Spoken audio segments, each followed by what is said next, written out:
السلام عليكم، مرحبا بكم في قناة أدم وسدارة. إن شاء الله راكم كامل بخير، إن شاء الله تلقاكم الفيديو تاعي بأحسن الأحوال إن شاء الله. إذا كنتوا أول مرة تشوفوا القناة إن شاء الله تشتركوا فيها وتفعلوا الجرس هكذا باش يصلكم كل جديد إن شاء الله.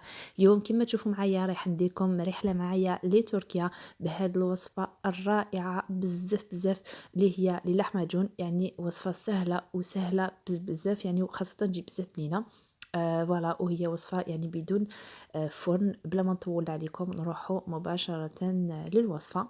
بيان سور بالنسبة لهاد الوصفة واش نحتاج هنا في بول، عندي 2 كيسان تاع الماء. الماء يكون يعني عادي. فوالا هنا عندي نصف ملعقة هكا تاع خميرة الحلوى، عندي ملح، وعندي 5 كيسان يعني تاع الفرينة، 4 حطيتهم في هذا الصحن هدايا، والخامس يعني راه خليته هكا دو كوتي، يعني نشوف لهاد الوصفة شحال تدي، اسكو 4 ولا 5. فوالا كيما قلت لكم بنفس الكاس اللي قست بيان سور. هنا كيما شفتوا معايا درت هذاك الملح في هذوك 2 كيسان تاع الماء، يكونوا يعني بحرارة الغرفة فقط بما انه رانا الشتا. اذا باردين بزاف ما عليكم غير تسخنوهم غير شوية فقط. فوالا هنا حطيت كيما قلت لكم هذوك 4 كيسان تاع الفرينة على دفعة واحدة، وخليت الكاس هكا كوطي يعني باش نشوف، لانه كاين فرينة اللي تشرب كاين لا. يعني جينيرالمون دير 4 كيسان ونص هكاك، يعني دوكا نزيدو الفرينة ومن بعد نشوفو. كما قلت لكم يعني هنا بالنسبه لهذه الوصفه كاين 2 وصفات. كاين وصفه اللي فيها الخميره تاع يعني الخبز، وكاين وصفه لا انا استعملت هذه السهله اللي ما فيهاش يعني خميره الخبز، يعني ما تخمرش العجينه تاعكم وتجي بزاف سهله. لكن ان شاء الله في الايام المقبله رايحه نديروا وصفه واحده اخرى. هنا كيما شفتوا معايا العجين يعني شفتوا بلي بزاف سائل، الوغ زدت هذاك النصف وزدت خميره الحلوة اللي هي نصف ملعقة صغيرة. أنا هنا نخلط هكا غير شوية فقط بالملعقة، ومن بعد نضرب يعني كلش هكا بالعجن باش تندمج مليح هذيك الفارينة. يعني ممكن تستعملوا اليد فقط. فوالا ويعني تديروها فوق البلان طرافاي حوالي 5 دقائق فقط للطنبرك، يعني ميم با 5 دقائق، يعني الطنبرك تجمعوها تري بيان. انا فيك درت لي زانغريديون تاعي في هاد لو بول تاع الاخر، الوغ قلت نكمل ديريكتومون بالعجانه هكا خير. فوالا وصراحةً أنا يعني عندي بروبليم في يدي، يعني عندي لا تندينيت، ألوغ شاك فوا يعني نعجن بزاف ولا يعني يوجعني بزاف، توجعني بزاف يدي، ألوغ يعني سهل عليا الخدمة بهاد لو بيتخان هدايا. كيما قلت لكم كيما شفتوا معايا يعني درنا 4 كيسان ونصف فقط تاع الفرينة. هنا بهاد لو كروشيه نعجن مليح لاخر العجينه تاعي، يعني حتى نتحصل على عجينه تكون ملساء، دوك تشوفوها يعني دوك تطرى شويه هكذا، ونعجنها كيما قلت لكم حوالي 2 دقائق فقط في البيتخان، وفوق لو بلون طرافاي حوالي 5 دقائق يعني ماكسيموم، يعني غير باش تندمج مليح هذيك المقادير. فوالا هايليك، يعني كيما قلت لكم كي تزيدوا تعجنوها فقط يعني تخفف لكم شويه. هايليك يعني هايليك، يعني ما تلصق شويه بصح شويه فقط ماشي بزاف. هنا نحيها ونديرها فوق لو بلون طرافاي، يعني شفتوا العجينه يعني تلصق شويه في اليد.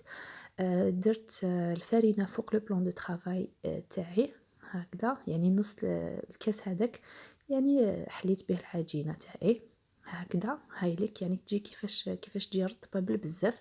ان شاء الله تجربوها يا البنات لانه صراحه هايله بالبزاف. ونقسمها كريات يكونوا صغار، لانه رايحه نحل العجينه تاعي بالاخر، رايحه نحل العجينه تاعي يعني كريات هكا او عجينه يعني رقيقه، الو ما تحتاجوش ديروا يعني لي بول تاعكم ولا الكريات تاعكم بزاف كبار. فوالا هكذا كما قلت لكم نستعينوا فقط بشويه تاع الفرينه باش ما تلصقش في هذاك لو بلون دو طرافاي. فوالا ونحطها هكذا في جهه، بيان سور في صينيه درت فيها كميه تاع الفرينه باش يعني ما تلصقش. ومن بعد كملت كامل الاخر الكميه اللي عندي، ودرت لها البابي فيلم هكا ونغطيها بطرشون بيان سور يكون نظيف، ونخليهم حوالي يعني 15 دقيقه فقط، يعني حتى تروح ممكن يعني تروحوا حتى نص ساعه. الخميره هذه عفوا العجينة هذه ما تخمرش، ما فيهاش بزاف تاع الخميرة، لو طون يعني اللي نحضروا الحشو هذاك. فوالا. ودوكا هنايا بالنسبة للحشو أنا عندي كمية تاع لا فيوند هاشي، عندي شوية تاع المعدنوس، عندي هنا فلفل أخضر مقطع يعني حلو، مع حبة تاع بصل مفرومة، وبيان سور بالنسبة، وعندي هنا تاني حوالي طماطم واحدة، يعني حبة تاع طماطيش تكون كبيرة شوية، سكرفتها تاني. بالنسبة لي زيبيس عندي ملح، فلفل أحمر، فلفل أسود، وتاني شوية فقط تاع الكمون، يعني شوية فقط ماشي بزاف، يعني رايح يعطي ذوق رائع لهاد الحشو هدايا.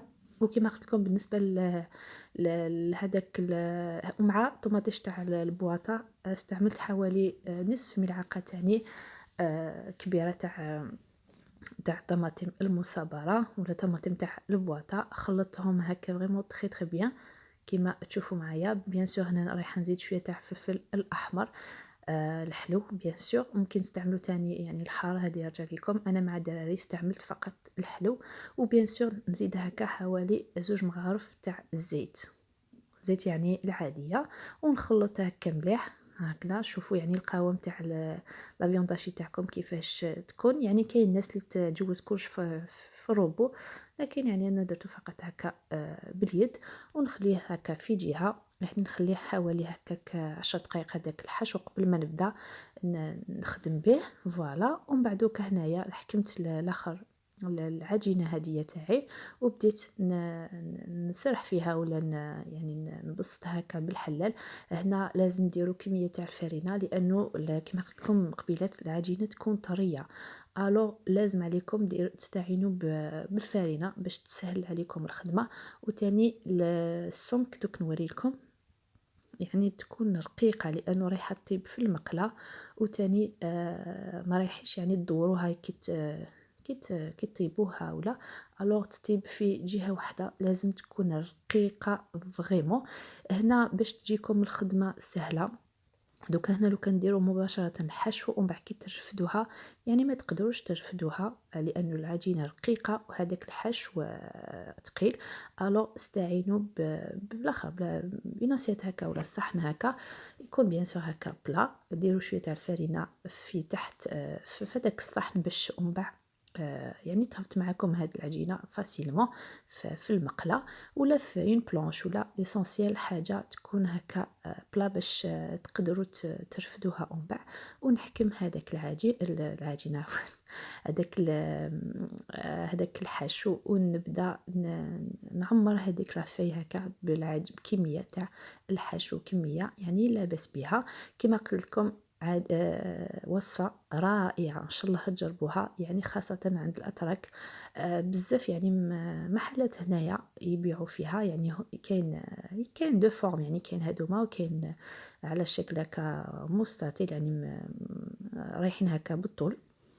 ان شاء الله كيما قلت لكم لا بروشين فوا ندير معكم طريقه واحده اخرى. فوالا كيما قلت لكم هنا نعاود معكم نفس الطريقه. فوالا. وبيان سور انا درت الطاجين تاعي ديجا يسخن ولا سنيوه ولا اي حاجه، يعني ولا مقله ولا ليسونسيال. انا هنا درت هاد العجينه هذه في داخل المقله تاعي، وبيان سور نخليها طيب بيان سور على نار ما تكونش قويه بزاف، على نار قليله. ولازم ديروا لها يعني تغطيوها هكذا باش هذاك الفوار هكاك هو اللي يطيب لكم لا فيونداشي هذيك. فوالا هنا كيما تشوفوا معايا، يعني هنا بدات تطيب. هاي ليك انا هنا قربت لكم يعني باش تشوفوا كلش هكا. شوفوا يعني بما انه العجينه رقيقه بزاف الوغ تطيب تمتم معكم، يعني حاولي هكاك 3 4 دقائق تطيب معكم. كما قلت لكم النار تكون متوسطه، ماشي يعني ما تكونش قويه بزاف. هنا كما شفتوا معايا يعني انا هنا نحيتها في الصحن، ومباشره غطيوها، يعني خليوها هكا برك شويه، غطيوها مباشره في طرشون، بطرشون يعني يكون نظيف باش ما تيبش معكم وتقعد هكاك طريه، لانه كنتخليوها للريح يعني ريحة تدير معكم. فوالا كيما تشوفوا معايا. فوالا هاي انا هنا بعد ما كملت الكميه اللي عندي، يعني جاتني وقيل 12 ولا 13 حبه هكاك، يعني الله يبارك يعني كوميم كبار هامليك. هاي ليك يعني بزاف هايله. وهذيك لا فيانداج يطيب معكم بكل سهوله. هاي لك انا هنا قسمت معكم حبه، شوفوا بزاف بزاف هايله، ان شاء الله تجربوها وان شاء الله تنال اعجابكم، يعني اكيد رايحه تعجبكم. هاي ليك يعني طابت تري بيان وهي غير في المقله، وما تحتاجوش كما قلت لكم تقلبوها كامل. فوالا ان شاء الله تجربوا الوصفه وان شاء الله تنال اعجابكم.